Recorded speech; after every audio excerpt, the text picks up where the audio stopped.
Hi guys, in this video I'm giving justice to Croatian language speakers, as many of you under the previous video asked me for the conversation with a Croatian language speaker. Thanks to Ivan from Croatia who volunteered for the project, we were able to make it happen. Enjoy! Cześć Iwan, dzięki, że zgodziłeś się wziąć udział w rozmowie. Razumijem. Nešto poljskog razumijem jer imam prijatelje u Poljskoj. Tako ja znam što je dzięki. A, super.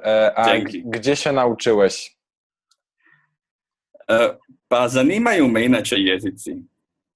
Pogotovo slavenski jezici.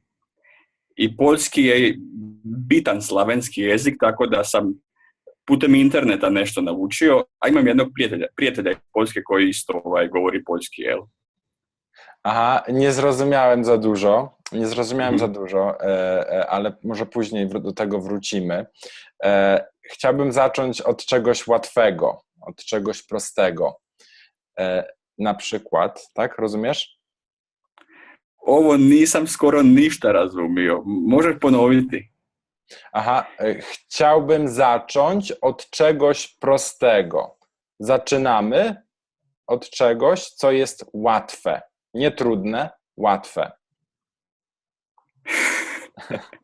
Ništa. Aha, nie rozumiesz. Dobra. Ne razumijem. Powiedz mi, jaka jest u ciebie pogoda? Powiedz mi sam razumio. To je reci mi. Aha. Ali ostalo ne, ništa. Aha, jaka jest pogoda? Jaka jest pogoda u ciebie? Na przykład u nas teraz jest... Aha, razumijem iz konteksta. Z kontekst. Kako je vrijeme, kakva je, jel pada kiša, jel sunčano? Tak. To me pitaš. Słońce, tak? Słońce. Da. Ja sam u Nizozemskoj, u Holandiji. I tu je trenutno strašno vruće. 35 stupnjeva. Czyli jest zła pogoda, tak? Jest zła pogoda, jest wysoka temperatura. Da, jako vruće i nema kiše. Nie ma Dažd. czego? Nie ma kisze? Kisze, co to jest? Da, to je dažd, ja mislim, tako nešto. Dežd. Deszcz, aha, deszcz. Da. Deszcz, aha. Na hrvatskom je kiša. Kisza, aha, Da. Kisza. Więc nie ma deszczu, jest bardzo Da. gorąco, tak. Da. Ja teraz jestem w Polsce i tutaj też jest gorąco i zbiera się na burzę. Będzie burza. Burza. Aha. Ne znam što je to. To deszcz z piorunami. Będą pioruny. Aha. Piorun? Aha, piorun. Piorun to jest grom z nieba.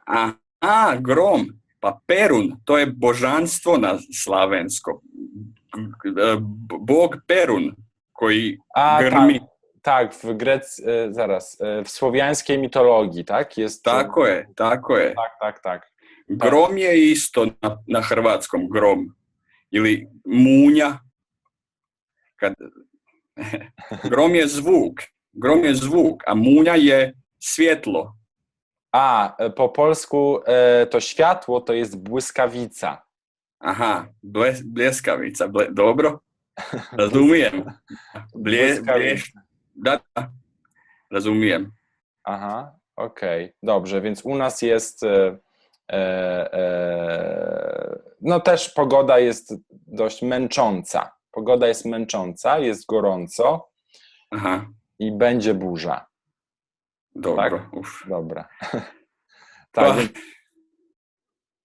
Tu je jako vruće, tako da ja bih volio malo kiše, malo dažda da padne. Aha. Przydałby się deszcz w Holandii, tak? Przydałby się deszcz. Da. Okej, dobra. Dobro. To teraz porozmawiamy po angielsku. Može. We can talk to each other in English. So we can start discussing this in English because it was a very interesting experience. Okay. At first I couldn't understand a lot. I was trying Mhm. to use the context, what I know about you, Yeah. what you were trying to say. But I was trying to, most of the things that I understood was just coming out from what I know about you.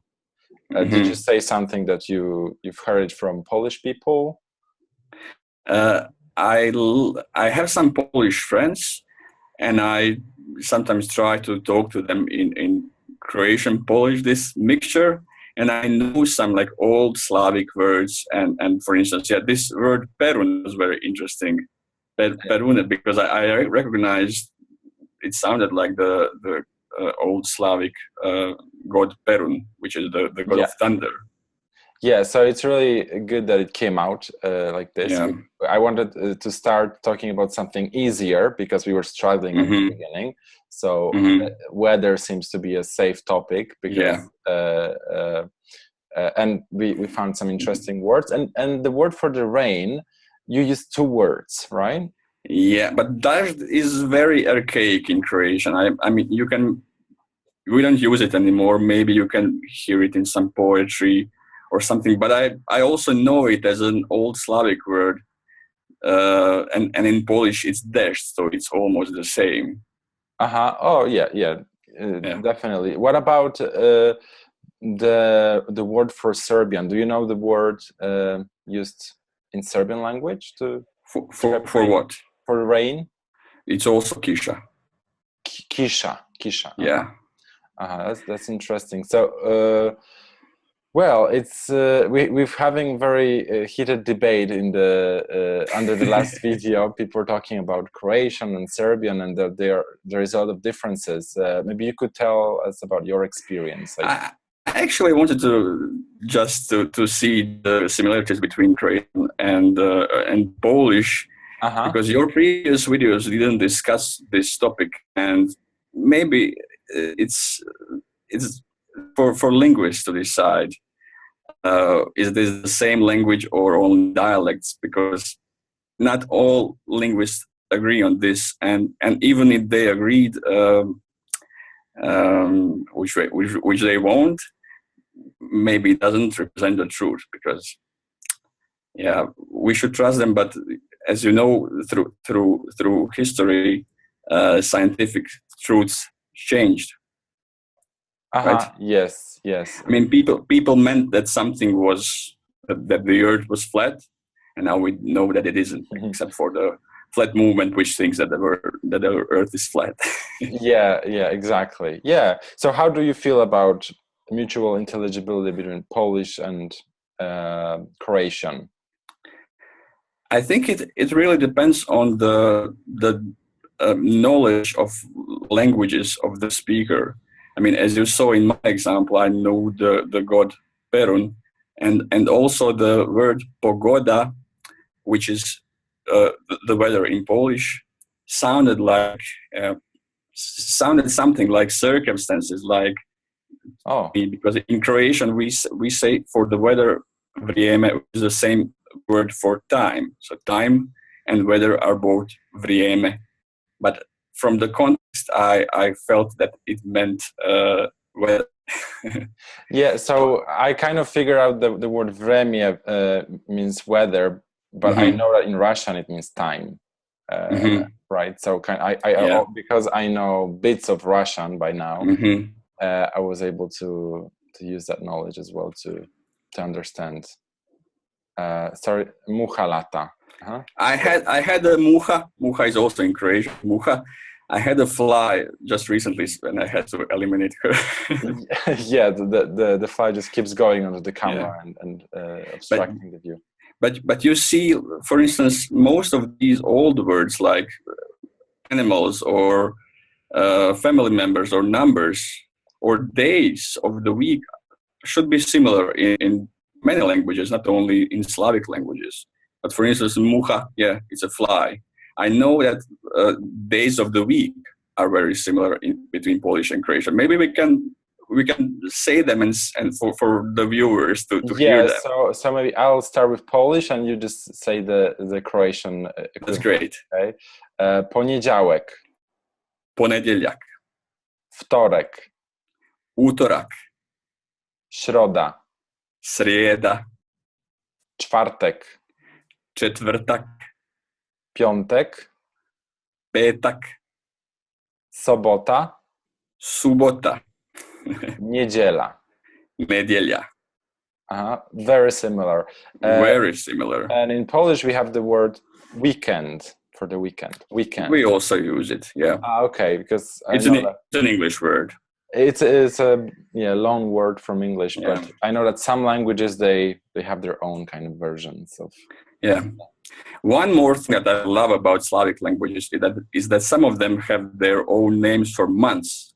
And I know that some of names for months in Croatian are also present in Polish, but they mean different months because the climate is different. All right, so we could try that too with the months. It will take a bit longer maybe with the video, but I think we can give it a go. It's only 12 of them. Yeah, it's only 12 of them, and we compare them. Okay, so it's styczeń, Siječanj, luty, veljača, marzec, ožujak, kwiecień, travanj, maj, svibanj. czerwiec, I forgot it. Siječanj, veljača, ožujak, travanj, lipanj. a lipiec. Mm-hmm. Lipiec. And this July, is what in Polish, July is lipiec. Mm-hmm. You see, I think in winter we'll see the similarities. Lipiec, how is it in Croatian? Seven. Srpanj. Oh, sierpień is the 8th month. August is sierpień. Yeah. Okay. Kolovoz is the 8th month in Croatian. Then we've got wrzesień, the 9th. Rujan. Październik. Listopad. Listopad. Studeni. Grudzień. Prosinac is December. Okay. So we have two of them which are. It's crazy. I was just getting kind of a tag of schizophrenia now. Like, what's happening? Are we confused here? Okay, so there is like 1 month delay. Here. And if you have them written, you will see. I think kwiat is a flower in Polish, right? Yeah. Kwiat. Which is kwiat, which is cvijet in Croatian, and svibanj is actually svib is a type of flower in Croatian. Svib. So type of flower. So it's a bit similar. Yeah. So we have the word wrzos, which is a type of flower for wrzesień. It's a purple flower that tends to bloom in that time, like of September time. So yeah, it's very interesting. So I think that we are going to have an interesting discussion under this video. And I think we're going to put the names of the week and the names of the months in Polish and Croatian in the description of the video, so people can see and compare, because actually I just learned something very interesting today. Yeah. You also have these months in Slovenian, Czech and Slovakian. And I think I also saw on Wikipedia that Serbian had these old versions of months, but they kind of lost it. But between all these languages, there are also similarities, but the numbers of months are different because of the climate, probably. It's super interesting. Oh yeah, actually the climate is also different because the further south we go, like the listopad, for example, the leaves tend to fall from the trees like later on. Yeah, should be like that. That's interesting. Okay, so I think we've got enough content for this video, so thank you for participating. And now it's your turn to share your experience of the conversation we've just had. What are your thoughts about mutual intelligibility between Croatian and Polish? Was there something that surprised you in the conversation, or do you have any more comments to make on that topic? Please join into the discussion below, and of course subscribe if you want to see more videos like this. Dzięki, cześć!